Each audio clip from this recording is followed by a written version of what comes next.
Bonjour, je suis Hakim Na'lam et je vous propose ma chronique du dimanche 23 avril 2023. Elle s'intitule Turf, Paypal et piscine.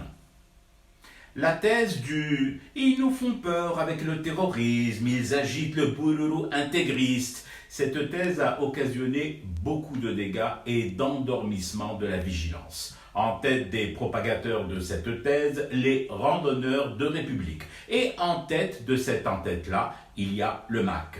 Entre deux tickets de grattage, un coup d'éponge sur le zinc, il nous explique tout par le dahdouhisme. Bon, en même temps, l'explication est courte, vachement courte. En clair, et selon le barde de Barbès, le fils adoptif de Saint-Bernard sur Émier, même lorsqu'un chat grimpe sur l'épaule d'un imam, c'est un coup du DRS et du pouvoir qui crée et amplifie la menace terroriste pour tétaniser l'opinion. En cela, le MAC travaille pour Rachad et les islamistes à poil et à vapeur. C'est l'alliance naturelle entre le turf et le Paypal. C'est la jonction obligée entre les tueurs de Tahar Djaout et les assassins de Jamal Ben Smaïl. Et c'est là que je risque de vous étonner. Les deux, séparatistes au service de la piscine et islamistes au service de piscines tellement nombreuses qu'il est devenu difficile de remonter jusqu'au bassin mer, sont absolument dans leur rôle. Ils font le job. Bien, mal, plus ou moins bien, je ne suis pas évaluateur des progrès nautiques de ces deux groupes, ni maître nageur place de la République. Je dis juste et le redis, ils font le boulot pour lequel leur naturalisation a été indûment établie. Alors si eux font le boulot en rapport avec leur félonie, qui ne fait pas le sien, au point où le chef d'état-major des armées, Saïd Chengriha, se sent obligé d'allumer les warnings et d'alerter sur le retour des intégristes.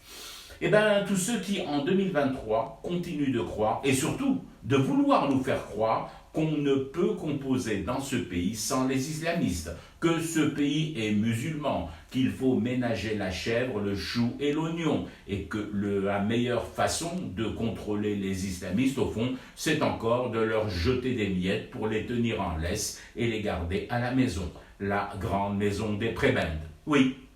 Alors qu'il s'est passé tout ce qu'il a pu se passer en des édits, alors que le calendrier affiche 2003 et clignote déjà 2024, on use, on abuse, on tricote et on ne détricote toujours pas cette théorie de la gouvernance associée, laquelle, lorsqu'on l'observe d'un peu plus près, n'est qu'une cousine germaine, une parente consanguine de cette autre théorie fumeuse de la régression féconde.